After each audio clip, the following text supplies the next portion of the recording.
Hey, what's up, guys? It's Matt here with Tanks Lawn Maintenance. It is currently 7:55 a.m. Tuesday morning, February the 3rd.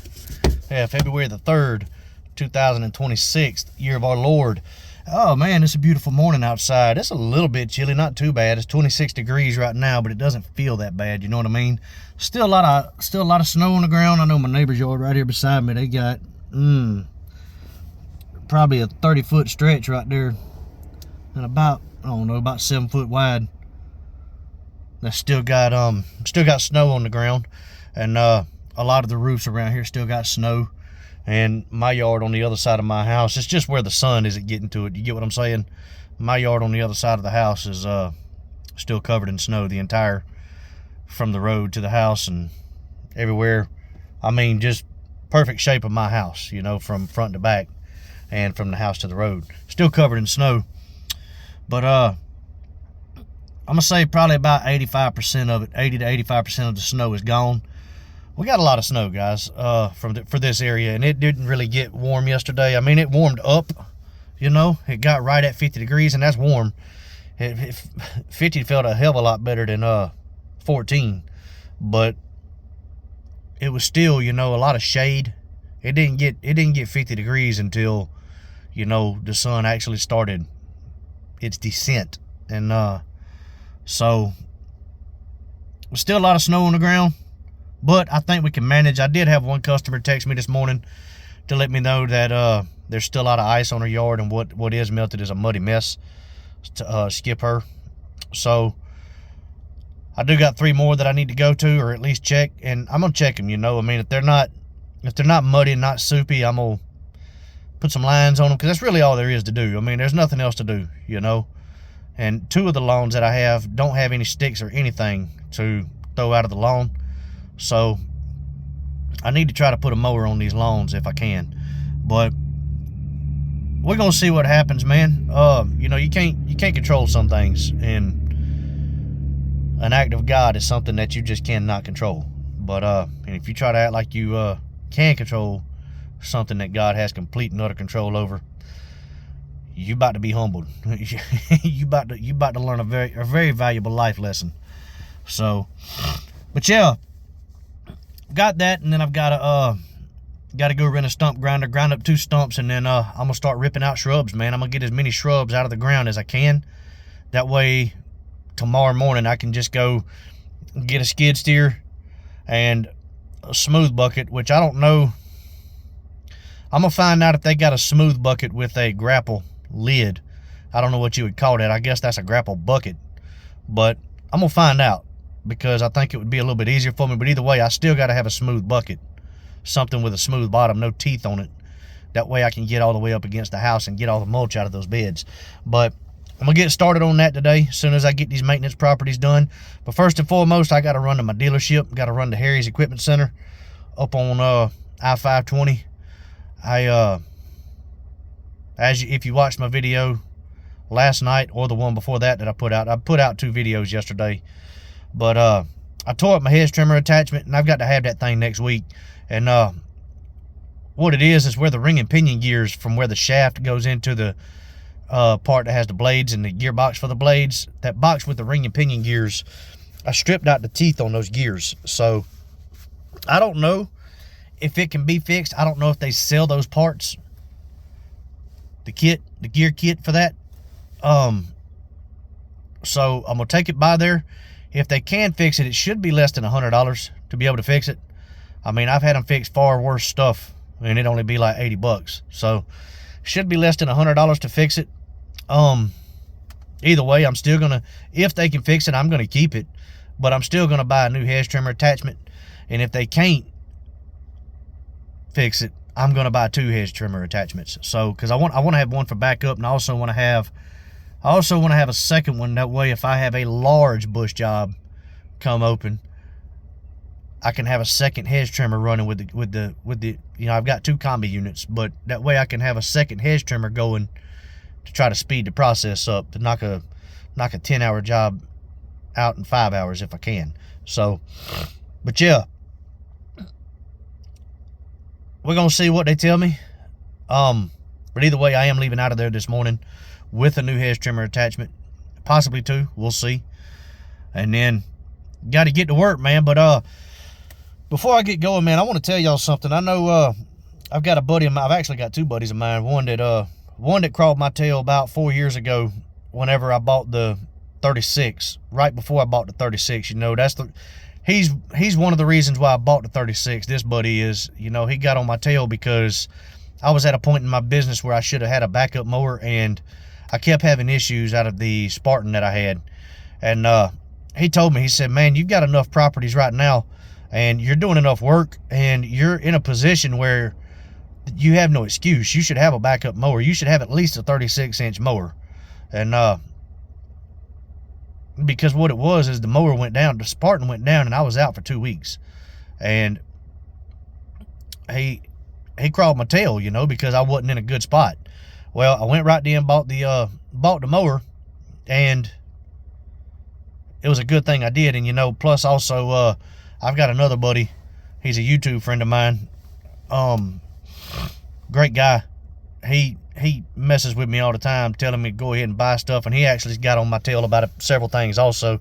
He got on my tail about the walker. You know, I should have had that walker before I did, and if I had, it'd have been paid for, and I'd probably have a lot more customers. I'd have been able to keep a lot more customers if I'd have bought it when I should have bought it instead of when I did buy it. So, but what I'm fixing to tell you is the reason I have been so scared to buy equipment, and I'm still nervous about buying equipment, guys. I'm still anxious about it. And I'm going to tell you why, man. When I was 25 years old, Mama Tank and I, you know, we had 2 children, our 2 daughters. One was in kindergarten and one was 2 years old. And I was working for the railroad, had a very good job, had a very good paying job. I was 25 years old. Mama Tank had a good job and had 2 car payments, you know, a truck payment, a car payment, and a house note as well. And we thought we were on top of the world, man. Really did. You know, 25 years old, you just don't have a whole lot of money saved up. You haven't had enough time in the real world to have a lot of money saved up. Well, when I was 25 years old, that's when the recession of 2008, 2009 hit. And I lost my job. I lost my job with the railroad. Mama Tank lost her job at the bank. Both of us were making good money, and we had all these bills, and we blew through our savings. It didn't take us but about 3 months to go through our savings. And I was doing little odds and ends stuff here and there to try to make ends meet, and it just wasn't working. And it took me 9 months to find a job, and it took Mama Tank longer to find a job. And then, you know, in the process, I want to say it was 3 or 4 months after we blew through all of our savings and couldn't pay our bills anymore, everything started getting repossessed, and we lost everything we had. And that was a bad feeling, man. You know, I was a father and a husband, and I was a young father and a young husband, and I've always been taught, you know, other than serving God, a man has 2 purposes in life, and that is to protect and provide. And when you can't do that, that's a bad thing, man. It makes you feel like you're not really a man. And I mean, it really does. It's an awful feeling. I don't wish that on anybody. I mean, there's a lot of things I'd rather you do to me than take my livelihood from me and make it where I can't protect my family or provide for my family. But to make a long story short, man, we both lost our jobs, and we also lost everything we had because it was so hard to find a job then. And well, we wound up having to move in with my in-laws, my mother-in-law and father-in-law, and that was a nightmare in itself. Well, I'm very grateful for them letting us live there, but it, you know, there's an old saying that goes, 2 roosters can't live in the same coop. And me and my father-in-law, we butted heads a lot. My father-in-law's a great dude. He really is. But we're just 2 different people, 2 different grown men, and we both have 2 different opinions on a lot of things, and that tends to clash. And same way with my mother-in-law. You know, it was a typical mother-in-law, son-in-law relationship. We loved each other to death, and we got each other's back. But at the same time, there's only so much of each other that you can take, and that's not just your in-laws. That's anybody. Even your friends are probably the same way. I know I'm like that with some of my friends, and my friends are like that with me. You know, there's only so much of each other that we can handle. So there's a reason why you don't live with all your homeboys and your in-laws and all that good stuff. But that was a bad situation. And once I got back on my feet, I got a job with AB Beverage, the Budweiser distributor here in Augusta, or here in Evans, Georgia. And got back on my feet, found us a place to rent, got 2 vehicles, all that good stuff. And while I was in the process of all that, I had to borrow my brother-in-law's truck to get from point A to point B, to go to work and go to job interviews and things like that. Well, once I got back on my feet, got a place to rent, we got 2 vehicles, all that good stuff, I promised myself right then that I would never, ever, ever get into a situation like that again if I could help it. Okay? Now, I'm not sitting here and telling you what happened to me was my fault, and I'm not sitting here telling you what happened to me wasn't my fault. Like any other human being out there, when me and Mama Tank were in our early 20s, we lived. We went out, we did the nightlife, we did all that stuff. We had our fun. And that was money wasted. Looking back on it, hindsight's 2020, that's money wasted. We shouldn't have done that, man. We should have saved our money. That way we probably could have kept everything we had until we found another job. But you live and you learn. And I learned a valuable lesson from that. And that's why during the slow season, when I'm not making a whole lot of money, I don't spend no money. I don't. A lot of people, and there's nothing wrong with this, guys. A lot of people go out there and spend a lot of money. They'll go out and buy new mowers. They'll buy dump trailers, landscaping trailers, new trucks, skid steers, you name it. They go out and buy all sorts of things. And there's absolutely nothing wrong with that if you can afford it, okay? If you can afford it. You've got to be able to afford it. And here's the reality. This time of year is when you're going to get all that stuff for a better price. Mowers, dump trailers, things like that. This is when you're going to get that kind of stuff for a good price, and your weed eaters and hedge trimmers and everything. So now really is the best time to go out and start buying stuff like that. But at the same time, you've got to be able to afford it, man. If you ain't got, if you can't get through the winter, or if you're not sure if you can get through the winter, you can't go out and do that kind of stuff, because what's going to happen is you're going to stress yourself out worrying about being able to get through the winter. But on the same hand, I know that if I went out and bought a mini skid and a dump trailer, I could make my money back probably tenfold before the season starts back up. But still, I know what it's like to have everything taken from me, and I don't want to go through that again. So that's the reason why I am what I am. And also, guys, I made really good money last year as a solo operator. I did. I really did. But I've told you guys before, I lost a lot of money. It was a lot of money that I lost, and it was also a lot of money that I should have made that I didn't make because of certain circumstances. Some of it was my fault, some of it wasn't. Well, I wasn't sure. I knew I had enough to get through the winter, but I didn't know if I had enough left over to go out and do stuff like that. And there has been things come up that I've had to get repaired. I tore the walker up and things were slow right then. That was the off season. I want to say that was the beginning of December when that happened. It was right before Christmas. Wasn't sure if I was going to be able to get that done or not. Several things, guys.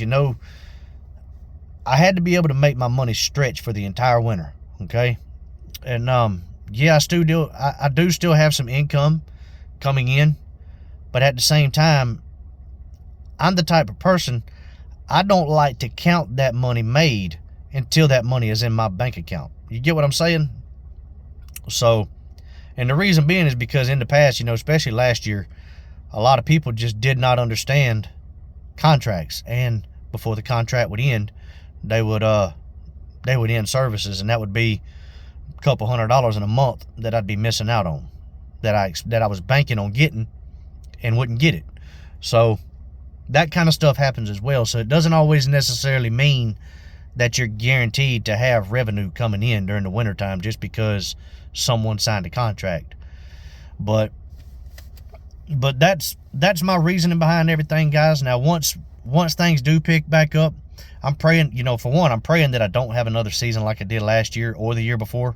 The year before, my season got cut short by 2 months because of Hurricane Helene. It came through and destroyed this area, man. And but I'm hoping that I don't have another year like I did the past 2 years. I'm hoping I can have a good year, a really good year. And it's already starting to shape up to be, man. I've got 2 jobs I got to go quote this week for landscaping.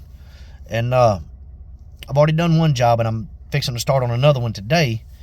And I've got another one coming up at the end of the month in 2 weeks. So, yeah, things are already looking up, man. I've never had this amount of money on the books lined up and quote scheduled to do for different odds and ends jobs like that this time of year. I've never been able to say that before. So this year is starting to look good, and I just hope it remains that way. But I will say, at the start of the year, I'm going to put a little money up, and the first thing I'm going to do, I'm going to go pay cash for a new landscaping trailer, because that is something that I need to have. I'm not going to be able to make any more money on maintenance until I go buy a new landscaping trailer, because as you guys know, I'm having to come back and forth and swap mowers out because I can only fit 2 mowers on my truck or on my trailer. So I've got to nip that in the bud. And now once I do that, I've still got to be socking away money for the winter. Still got to be saving for the winter. And then as the opportunities arise, I can go out and buy some equipment to make more money with less effort. You get what I'm saying? To make my life easier.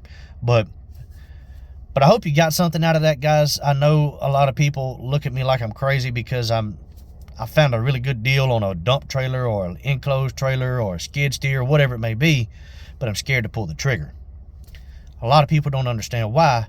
I hope now you do. That's why, because I've been in a spot where it was just a terrible situation for me, and I don't ever want to get to that spot again, man. I learned a lot. I learned a hard lesson, and I made myself a promise, and I intend to keep that promise to myself. But hope you guys got something out of this, man. If you did, hit that like button. Consider subscribing to the channel. If not, that's fine too. Let me know that I'm a sissy. Let me know that I'm a chicken shit. Whatever you want to tell me down in the comments below.